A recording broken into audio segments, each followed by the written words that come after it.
সম্মানিত ভাইরা সদস্যবৃন্দ, আসসালামু আলাইকুম। আসলে আমি খুবই সংক্ষেপে শেষ করব। আমাদের প্রথম বক্তা মাহফুজ ভাই যে কথাগুলো বলেছেন, আমাদের সকল সদস্যদের মনের কথাগুলোই উনি বলেছেন। আমি মনে করি যে আমাদের ভাইরা সদস্যদের প্রতিদিনই অসংখ্য চ্যালেঞ্জ মোকাবেলা করতে হয়।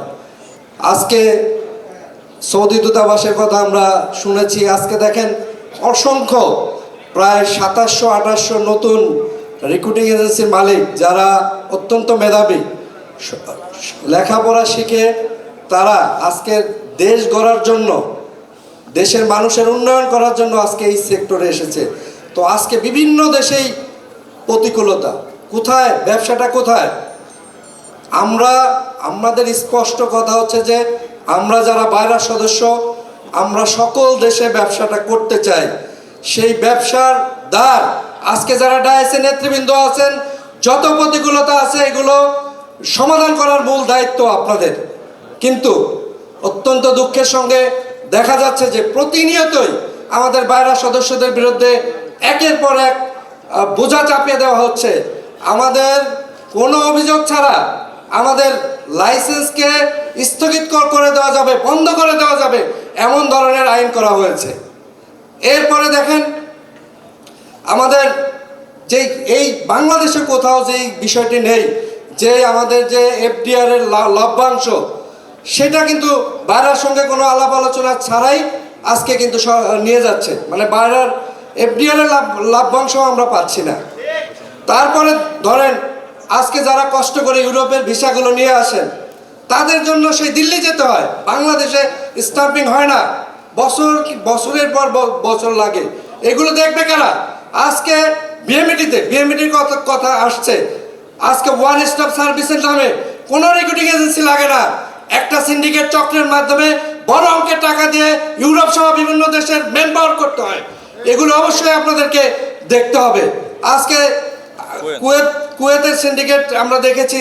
আমরা মনে করেন মালয়েশিয়া, সৌদি আরব, আপনার দক্ষিণ কোরিয়া, আজকে বিভিন্ন দেশে যে সিন্ডিকেটের কারণে আমাদের সদস্যরা যে ব্যবসা বঞ্চিত হচ্ছে, তাহলে তারা কি করবে? তো আমার কথা হচ্ছে যে এই সকল দেশের ব্যবসাগুলো আমাদের সম্মানিত বাইরা সদস্যরা যেন করতে পারে। আপনারা অবশ্যই সেই বিষয়ে আপনারা দেখবেন। আমাদের কতিপয় সম্মানিত সদস্যবৃন্দ আছেন যারা রাত দিন 24 ঘন্টা হোয়াটসঅ্যাপের মধ্যে শুধু মালয়েশিয়া নিয়েই তারা পড়ে থাকেন।